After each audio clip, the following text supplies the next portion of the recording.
Steve Prince here. This will probably be the last of these, videos where I'm setting the record straight. Good morning, by the way. And we might talk about my little joke relating to the fictional character Truman on the Hollywood production, The Truman Show, as it pertains to my life circumstances. But let's talk about human trafficking. So many people have a misconception where they suppose that human trafficking is only, somebody getting abducted and put in a basement and raped or something like that. This is probably one of the more brutal and primitive forms of it. But it's not the only form of it. We have more advanced, more sophisticated networks and methodologies. Usually they would fall into the category of a cult or a grooming gang. And so some people know that I have, accused some institutions or members of institutions of human trafficking, specifically human trafficking perpetrated against and upon myself and my two biological daughters. We are three American citizens: Stephen William Prince, Emily Ann Prince, and Elizabeth Catherine Prince. Now, I have tried to change my legal name, and it's possible they have too, but those are our birth names. And I even stated this about a very popular politician some years ago, because of the fact that this man and his cronies used their power and authority to facilitate and accommodate the institutions who were carrying out these unlawful practices, thus basically making him an accomplice. But, and I did inform the Federal Bureau of Investigation and the Department of Justice of some of the facts of the matter and some of the persons involved and some of the tactics being employed. This was several years ago. Unfortunately, the matter has not been resolved yet. But we can see, though, that these big, wide out in the open human trafficking situations do in fact occur. Just in the past few months, we've had two rings busted and hundreds of victims freed or rescued in the United States of America, and another one with many victims rescued in Australia. And we also have several cases being documented, of things that have been going on for a while in the United Kingdom. My prayers are with them, with those victims, and with their families, by the way, and hopefully their government will figure out a solution for that soon. It's really awful, But anyway, so it's not like a stretch of the imagination or anything like that. This is unfortunately something that happens. Many people suppose that human trafficking is very much like chattel slavery, or coerced indentured servitude. It can sort of take those forms, because basically one person is having their all reasonable and practical and moral options stripped away so that they can then be basically treated as property by another party. So let's just look at the essence of what human trafficking actually entails in all of its various forms, whether we're talking about, sex trafficking, forced labor, or cult abuse, or grooming gangs. And I would think that should probably cover the main categories of it.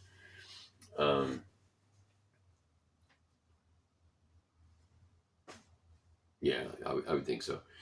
Anyway, basically what you have is one party, which may be one or more persons, and they may be, criminal underworld, or they may be corporatized and with, people in their pockets, like a judge or a cop or a hacker or whatever, or a relative or a neighbor, right?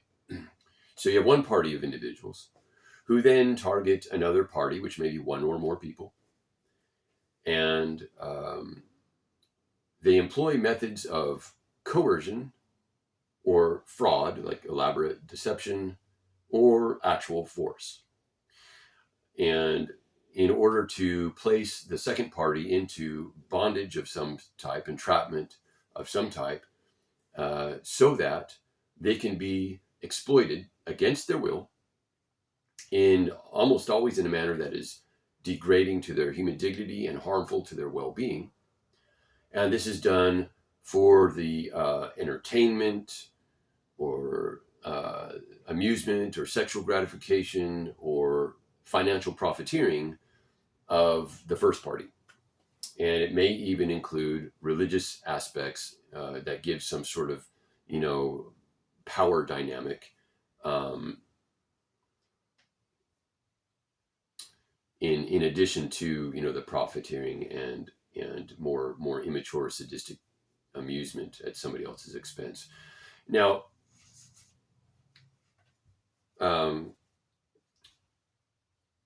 the methods employed will often create an economic stranglehold and absolute social isolation, including either actual or perceived helplessness because of they have been discredited in such a way and deliberately betrayed by so many authority figures that either because of bribery or blackmail, they literally cannot get help from the authorities, or it's happened so many times they now have a perceived belief that none can be trusted.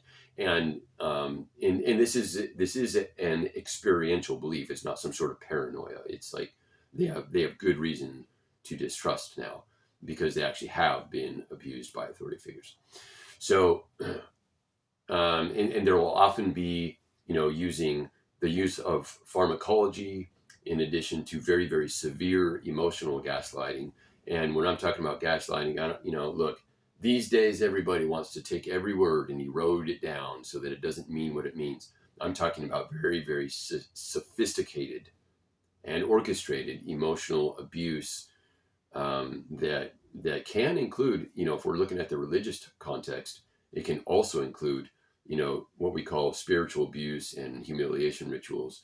But in a more private context among, say, relatives, for example, it could include very severe and long-term duress accompanied with the type of psychological tactics that result in personality deconstruction and intense emotional turmoil in order to make the person in order to induce aberrant social behavior or emotional extremes or even erratic behavior, which often are simply decisions made out of desperation. So this is done to discredit the person, of course, so that people will not listen to them and will not help them and will not spend time with them so that they cannot have actual healthy relationships and support systems and economic growth, which would allow them to, kind of live a life of freedom as a productive citizen with some measure of health and well-being. When it's done long term, and so we're not talking about just some like sort of emotional or some sort of immature person that's like passive aggressive. We're talking about a very systematic type of abuse here. Anyway, it does over time. This kind of duress and deprivation will cause neurological damage, cardiac damage, endocrine damage, certainly psychological cognitive dissonance, which will then sort of play out in these aberrant behaviors, which will then be used as an excuse to continue controlling the person's life and even humiliating and shaming them even more and inflicting even more pain and self-loathing and desperation upon them.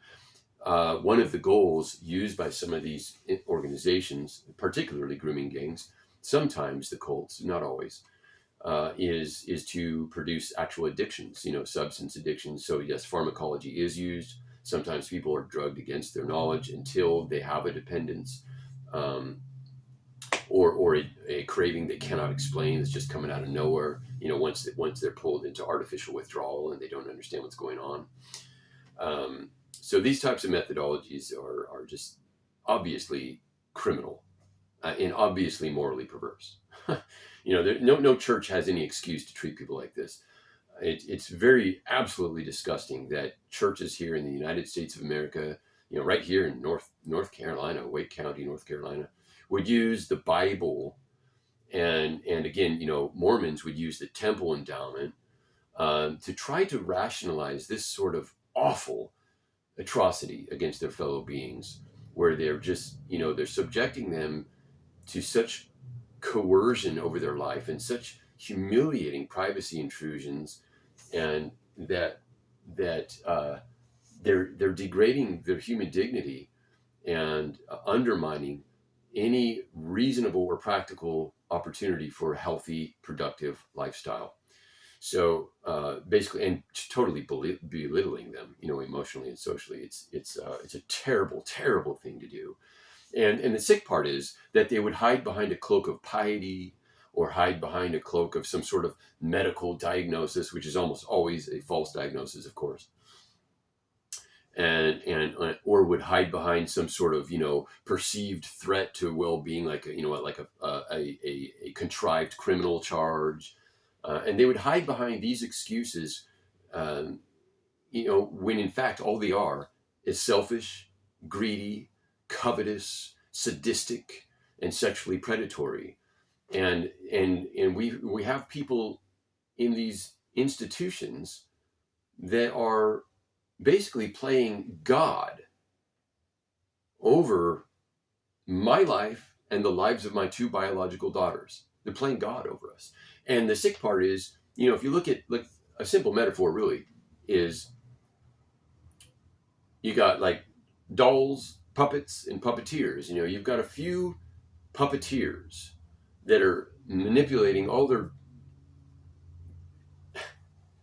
immature, you know, uh, foolish, gullible puppets to carry out their dirty work, so they can play games with these three human beings as little toys. And they so the people that are actually really orchestrating it, and deceiving and manipulating so many people to hurt a few people and profit off the whole thing, they are hiding. They're doing it without getting their hands dirty. They're using other people to carry out their dirty work in hiding behind that smoke screen. And it's absolutely disgusting behavior, and these people are criminals. And so they'll employ methodologies like hacking, hacking accounts or devices in order to, kind of like, cyber bullies, cyber stalkers, in spreading misinformation campaigns, and doing things to basically make a person have no option of safe communication with somebody who could help them. And I've presented numerous people with solutions and strategies which are economically sound, morally sound, and legally sound. But I can tell you, man, around here in Wake County, North Carolina, you don't have a lot of courageous or intelligent people that want to do what is the obvious right thing to do. What you have is a bunch of fake people that will say, well, we'll pray for you, but surely this is God's will. It must be the will of God. This is God's timing, and blah, blah, blah. And I'm like, no, it is not the will of God for people to commit heinous, morally perverse, and cruel actions against each other, or unlawful, conduct to fill up their bank accounts with filthy lucre. That's not the will of God. And they'll say, well, we'll pray for you to get a miracle. And I say, well, God already provided all sorts of tools that we could use to carry out his work in doing the things that are intelligent and godly. So I don't think that you're actually being serious here. I think maybe you're trying to cover up the fact that your church is also guilty. So it's,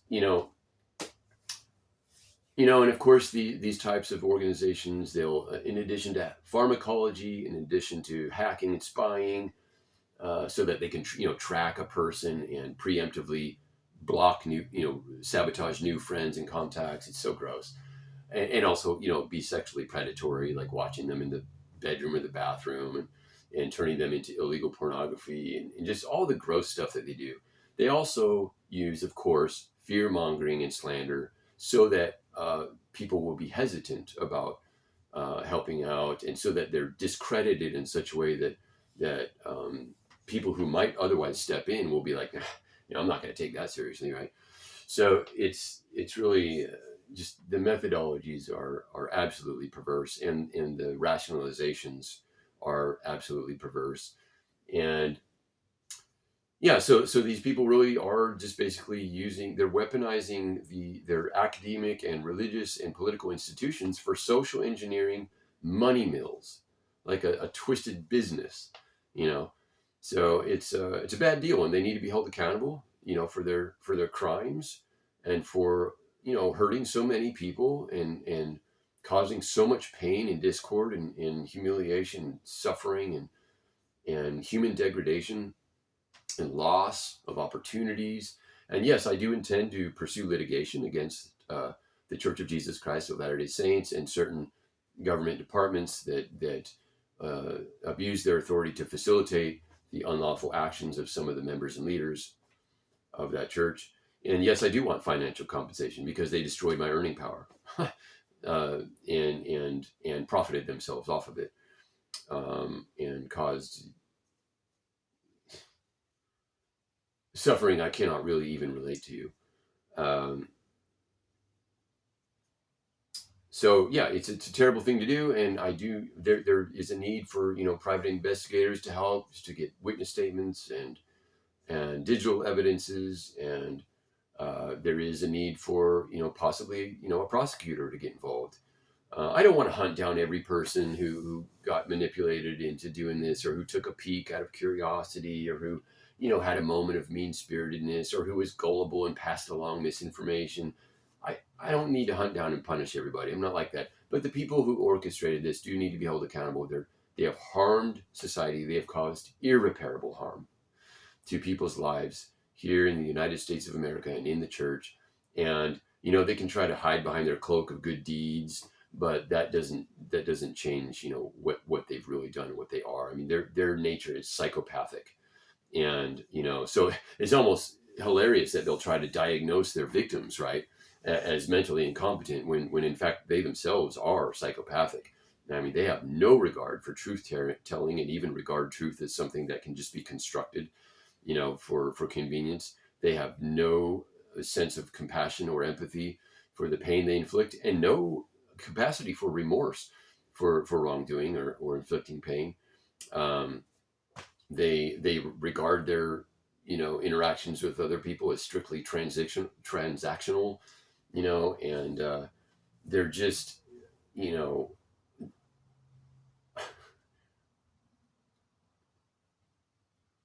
if anybody belongs in a psychiatric facility, it's them, not their victims.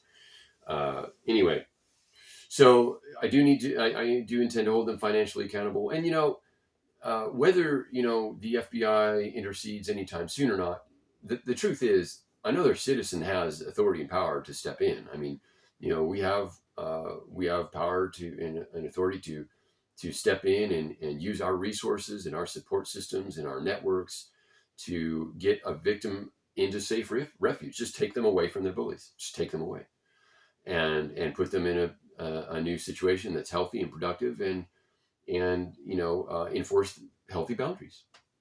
Just enforce healthy boundaries. So um, anyway, we will see how it plays out. It's really sad though that such terrible things were done, especially in the name of the church, or in the name of the greater good, or in the name of justice. I mean, wow, what a brazen mockery to mock Jesus, and to mock justice, and to mock the collective well-being, by these crimes against humanity, which is what it is. It's a degradation of humanity. And so, yeah, it's no stretch of the imagination or the facts to say that not only certain, you know, civil departments, and personnel, appointed or elected personnel, and also, some technology corporations, and also some religious institutions are in fact guilty of human trafficking in regards to their treatment towards Stephen William Prince, Emily Ann Prince, and Elizabeth Catherine Prince. Um, and, I do hope to God my daughters have survived what has been done to them, and are still intact, mentally. And but just it's important that it be known on the record. I never agreed to it. I never would have sold them into this type of abuse. And you know, shame on people who produce deep fakes, by the way, to make it worse. I mean, you're another type of, you're low, really, really immature type of person. I feel sorry for people like you, but you'll get what you deserve too. Anyway, there it is. That's the ugly nitty gritty of it all. So in case I don't see you, good afternoon, good evening, and good night.